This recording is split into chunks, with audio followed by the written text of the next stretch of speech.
दोस्तों, तीसरी आंख के बारे में कई मूवीज, पुस्तकों और ग्रंथों में वर्णन मिलता है। ऐसा अभी हॉलीवुड की नई superhit movie doctor strange in the multiverse of madness में भी दिखाया गया है। जबकि सनातन संस्कृति में कई हजार वर्षों से तीसरी आंख के बारे में चर्चा की जाती रही है। यहाँ तक कि भगवान शिव को भी हमेशा उनकी तीसरी आंख के साथ ही दर्शाया जाता है। लेकिन क्या आप जानते हैं कि इसके बारे में विज्ञान ने अभी तक क्या खोज की है?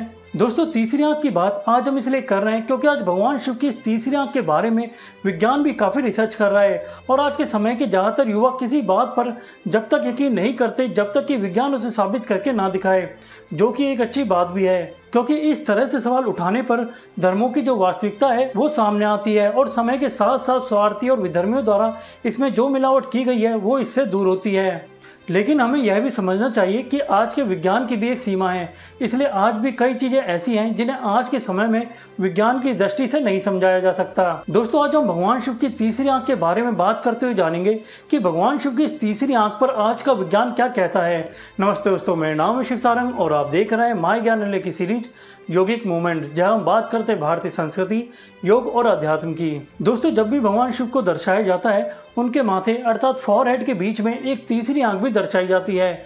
योग विज्ञान की माने तो हर मनुष्य में यह तीसरी आंख विद्यमान है, लेकिन इसे जागृत करने के लिए कई यौगिक अभ्यास करने होते हैं। और जब मनुष्य अपनी तीसरी आंख तक पहुंच बना लेता है तो वह पूर्णतः आनंदमय और जागृत हो जाता है। उसकी काम वासना और कभी न खत्म होने वाली इच्छाएं सदा के लिए समाप्त हो जाती हैं। ऐसा ही कुछ उदाहरण पुराणों में भी मिलता है, जब भगवान शिव अपनी तीसरी आंख खोलकर कामदेव को भस्म कर देते हैं। दोस्तों, कई विद्वानों का यह भी कहना है कि यह तीसरी आंख आज्ञा चक्र को दर्शाती है। यहाँ तक कि भगवत गीता के अध्याय 5 के श्लोक 27-28 में भी भगवान श्री कृष्ण मोक्ष के लिए दोनों आंखों के मध्य अर्थात तीसरी आंख के स्थान पर ही ध्यान लगाने की सलाह देते हैं। तो दोस्तों, यह सब बात थी योग विज्ञान की। अब हम बात करते हैं आज का जो विज्ञान है उसने इस थर्ड आई के बारे में अभी तक क्या खोज की है। दोस्तों, जहां भगवान शिव के माथे पर तीसरी आंख दर्शाई जाती है उसी के सीध में मस्तिष्क के बीचों बीच एक ग्रंथि है जिसका नाम है पीनियल ग्लैंड। विज्ञान में इस ग्रंथि को भी थर्ड आई अर्थात तीसरी आंख कहा जाता है। यह हमारे मस्तिष्क के दोनों भागों के एकदम मध्य में पाई जाती है। दोस्तों, हमारी सनातन संस्कृति में कई हजार सालों से तीसरी आंख के बारे में बात की जाती रही है, जबकि जो ये पीनियल ग्लैंड है यह मस्तिष्क के उन हिस्सों में से है जो आज के विज्ञान द्वारा सबसे आखिर में खोजे गए, इसलिए अभी भी इसे पूरी तरह से नहीं समझा गया है। अभी तक विज्ञान को जो समझ आया है उसके अनुसार पीनियल ग्लैंड मानव शरीर की सबसे छोटी ग्रंथि है। यह ग्रंथि दो प्रकार के हार्मोन हमारे शरीर में छोड़ती है। पहला है मेलेटोनिन हार्मोन, जो कि हमारे सोने जागने के समय अर्थात हमारी लाइफ स्टाइल को नियंत्रित करती है, और दूसरा है सीरोटोनिन हार्मोन, जो कि हमारे खुशी, हमारे आनंद को नियंत्रित करता है। इसलिए इसे फील गुड हार्मोन भी कहा जाता है। जैसे कि मैंने आपसे कहा, योग विज्ञान भी तीसरी आंख के बारे में कुछ ऐसा ही कहता है। जब इसे हम जागृत कर लेते हैं तो हम परम आनंद की स्थिति तक आ सकते हैं, जिसके आगे सभी सुख आपको फीके लगेंगे। इसलिए सनातन संस्कृति के योग विज्ञान में कई हजार सालों से जिसे तीसरी आंख कहा गया और आज के विज्ञान में जिसे पीनियल ग्लैंड कहा जा रहा है, उनके एक ही होने की संभावना यह नजर आती है। लेकिन क्या सनातन संस्कृति में बताई गई तीसरी आंख और विज्ञान द्वारा खोजी गई पीनियल ग्लैंड क्या वाकई में एक है? इसके लिए थोड़ा और गहराई में हमें जाना होगा। मैंने आपको पहले बताया था कि भगवान शिव ने एक समय अपनी तीसरी आंख खोलकर कामदेव को भस्म कर दिया।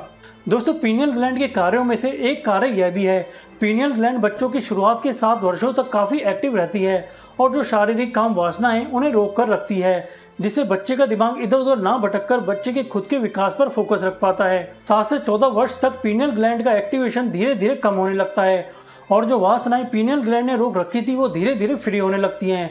इसलिए कहा जाता है कि बच्चा आगे जाकर क्या बनेगा या कैसा उसका व्यक्तित्व रहेगा, यह इस पर निर्भर है कि शुरुआत के 14 वर्ष तक उसकी कैसी परवरिश की गई है, क्योंकि इसी समय बच्चों के सीखने की क्षमता सबसे ज़्यादा होती है। इसलिए मेरी सलाह आपको यही है कि शुरुआत के 14 वर्ष तक बच्चे क्या देखते हैं, क्या सीखते हैं, पर विशेष रूप से ध्यान दें। दोस्तों, योग विज्ञान में कई ऐसी क्रिया हैं जिसे पीनियल ग्लैंड या तीसरी आंख को फिर से एक्टिव करके अपनी सेक्सुअल डिजायर को कम किया जा सकता है और अपनी फोकस करने की क्षमता को बढ़ाया जा सकता है। इसलिए स्टूडेंट्स को भी मेडिटेशन के लिए दोनों आंखों के बीच में ध्यान लगाने की सलाह दी जाती है, जिससे वो अपनी पढ़ाई पर ज़्यादा अच्छे से फोकस कर पाएँ। पीनियल ग्लैंड से जुड़ी एक और इंटरेस्टिंग साइंटिफिक स्टडी है, जिसके अनुसार यह कहा जाता है कि पीनियल ग्लैंड पहले तीसरी आंख के रूप में ही थी, लेकिन जैसे जैसे हम विकास की श्रृंखला में आगे बढ़ते गए यह तीसरी आंख नाक आज के पीनियल ग्लैंड के रूप में धीरे धीरे परिवर्तित होती रही। यहाँ तक कि आज भी कई ऐसे जलीय और जमीन पर रेंगने वाले जीव हैं जिनमें पीनियल ग्लैंड की संरचना आज भी तीसरी आंख के समान ही है। इसे पैरिएटल आई, थर्ड आई या फिर पीनियल आई कहा जाता है। पीनियल आई भी बाकी की अन्य दो आंखों की तरह कॉर्निया, लेंस और रेटिना से बनी होती है और जिन जिन जीव जंतुओं में यह आज भी उपस्थित है उनमें से ज्यादातर में यह एक पतली स्किन की लेयर से ढकी होती है। दोस्तों, डार्विन के विकासवाद के सिद्धांत के अनुसार मनुष्य भी इन्हीं जीव जंतुओं के पूर्वजों से विकसित होकर आज की स्थिति में आए हैं। और सिर्फ डार्विन ही नहीं, सनातन संस्कृति में जो दशावतार का क्रम है वो भी इसी के बारे में जानकारी देता है। जैसे कि पहले जल में रहने वाले मत्स्य अवतार आए, फिर आए जल और जमीन दोनों पर रहने वाले कछुए के रूप में कूर्म अवतार, फिर जमीन पर रहने वाले जीव के रूप में वराह अवतार, फिर आधे जानवर आधे इंसान के रूप में नरसिम्हा अवतार, फिर एक कम लंबाई वाले वामन अवतार, फिर अत्यधिक क्रोधित अर्थात अनियंत्रित भाव वाले परशुराम अवतार, फिर नियंत्रित भाव वाले और सीधी सोच रखने वाले मर्यादा पुरुषोत्तम भगवान श्री राम, और उसके बाद आए भगवान श्री कृष्ण जिन्हें पूर्ण अवतार भी कहा जाता है। दोस्तों, इस तरह से 10 अवतार में अवतारों का जो ये क्रम है वो डार्विन के विकासवाद से मिलता जुलता है। अंतर सिर्फ इतना ही है कि इसकी जानकारी डार्विन के पैदा होने से भी कई सदियों पहले से सनातन ग्रंथों में उपलब्ध है। इसलिए विज्ञान और सनातन संस्कृति के ज्ञान के आधार पर यह संभावना पूरी है कि जो आज पीनियल ग्लैंड है वो कभी पूरी तरह से तीसरी आंख के रूप में हमारी दोनों आंखों के बीच में उपलब्ध थी।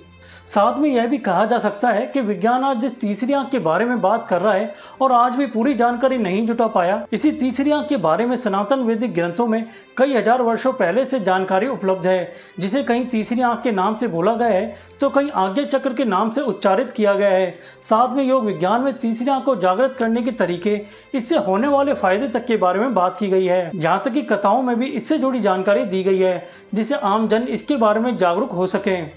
दोस्तों, विज्ञान की इन वर्तमान खोजों और हजारों वर्षों से चले आ रहे सनातन ज्ञान को जब हम देखते हैं तो इससे पता लगता है कि जो हमारे पूर्वज थे उन्होंने मानव विज्ञान के शरीर का कितना गहन अध्ययन किया, जिसके बारे में जानकारी हमें अपने ग्रंथों में मिलती है। और साथ में यह भी पता लगता है कि जो हमारे सनातन धर्म के ग्रंथ हैं उनमें सिर्फ धर्म के बारे में ही नहीं बल्कि धर्म के साथ साथ ज्ञान, विज्ञान, फिलोसॉफी और गणित के बारे में भी बहुत ही गहन जानकारी दी गई है, जिनके बारे में हम अपनी पिछली वीडियो में बात कर चुके हैं। तो दोस्तों, अब यह आपके ऊपर है कि इस ज्ञान को आप कितने लोगों तक पहुंचाते हैं और साथ में हमें जरूर बताएं कि आपको यह जानकारी कैसी लगी। धन्यवाद। स्वस्थ रहें, खुश रहें। जय श्री कृष्णा। आखिर क्यों एक 16 साल के बच्चे को सब भगवान कहने लगे? क्यों एक अमेरिकन प्रोफेसर सब कुछ छोड़कर बन गया रामदास? 2500 साल पहले भारत में कैसे की गई दुनिया की पहली सफल ब्रेन सर्जरी? दोस्तों, इन्हीं सवालों के जवाब देते हुए भारत के महान संतों और प्राचीन भारत से जुड़ी अद्भुत कहानियां आपको मिलेंगी हमारे नए चैनल योगिक मूवमेंट पर, जिसकी लिंक आपको नीचे कमेंट बॉक्स और डिस्क्रिप्शन में मिल जाएगी, जिस पर क्लिक करके आप आसानी से इन वीडियोस को देख सकते हैं। और हाँ, चैनल को सब्सक्राइब करना ना भूलें। धन्यवाद। स्वस्थ रहें, खुश रहें।